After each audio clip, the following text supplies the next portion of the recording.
Welcome back. I wanted to do a quick news video before getting ready to head out onto the road to Oshawa to get ready for Game 5 tonight between the Barrie Colts and the Oshawa Generals. It's going to be an interesting game tonight. We'll see if the Barrie Colts can extend the series to a Game 6 or if the Generals will book their ticket to the second round of the postseason.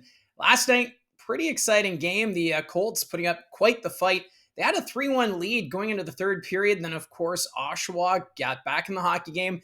Connor Lockhart tying the game with 17 seconds left, and then Beckett Seneca with a great goal in overtime, ending it and just breaking the hearts of Barrie Colt fans last night. But we'll see what happens next in this series. It's been a lot more intense than I think a lot of people expected for a 1-versus-8 series. But, you have to give credit to the Barrie Colts putting it all out there. They're not giving up.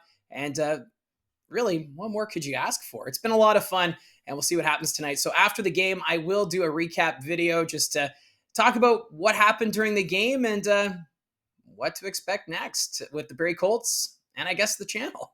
But anyways, let's dive into the news items. First of all, the London Knights completing the series sweep of the Flint Firebirds. With the win, that means London will wait to find out who they play in the second round. They're going to play either the Kitchener Rangers or the Erie Otters. That series right now tied at 2 apiece. And for Saginaw and Sault Ste. Marie, they are officially going toe-to-toe in the next round. I think this is going to be a very fun series. These two teams battle it out all year long for top spot in the West Division. So this rivalry, it's going to be taken up a notch, and I can't wait to watch it. Of course, I'll be doing playoff preview videos next week for the second round, so stay tuned for that. If you want to see those previews, remember to hit subscribe. Now, some of the news items to address. There were some key suspensions handed out the other day. Starting off in the Mississauga Sudbury series, Stevie Leskovar, the defenseman, has been handed a 4-game suspension for a penalty he received. It was a slash to the head of a Sudbury Wolves player. The incident happened off a face-off. You'd like to think that he didn't do it on purpose, but at the same time, you need to be in control of your stick. So Mississauga will not have the services of Leskovar for the rest of this series. But of course, tonight's Game 5, and if the Sudbury Wolves get a win on the road at the Paramount Fine Food Center, then that's it for Mississauga. Their season is done. So then Leskovar's suspension would then carry over into the start of next season. So a tough break for the Steelheads, who are already playing without Ryerson Leanders, who suffered an injury in game number 2. Although Jack Ivankovic has played really good in between the pipes for the Mississauga Steelheads. So it'll be interesting to see, can the Steelheads extend the series, or will the Sudbury Wolves end it and prepare for the second round? The other suspension of note, this one was a big one. The North Bay Battalion losing their captain, Liam Arnsby, has been handed a 6-game suspension for a blindside check to the head. He hit Linus Hemstrom in a very vulnerable position. Hemstrom was in front of the North Bay net trying to get to that puck. He didn't see Arnsby cutting across, and he made contact with the head. So that's a tough break for the North Bay Battalion because they're already without Dom DiVincentis. He suffered an injury, I believe, in game number 2. Anthony Romani, he has also been out due to injury. And now you don't have Liam Arnsby for 6 games. So the North Bay Battalion depth, it is being tested. Mind you, they do have a 3-1 series lead over the Kingston Frontenacs going into game number 5 tonight. But can Kingston take advantage of the team that's kind of depleted? Of course, Anthony Romani, the leading scorer on this North Bay Battalion team. Dom DiVincentis, one of the top goaltenders in the Ontario Hockey League. And now the captain of the battalion, Arnsby, all out of the lineup. So it's going to be fascinating to see how the game goes up at North Bay Memorial Gardens. And Hemstrom, he was taken to hospital. And my understanding was after that incident, he was able to go home and he's recovering.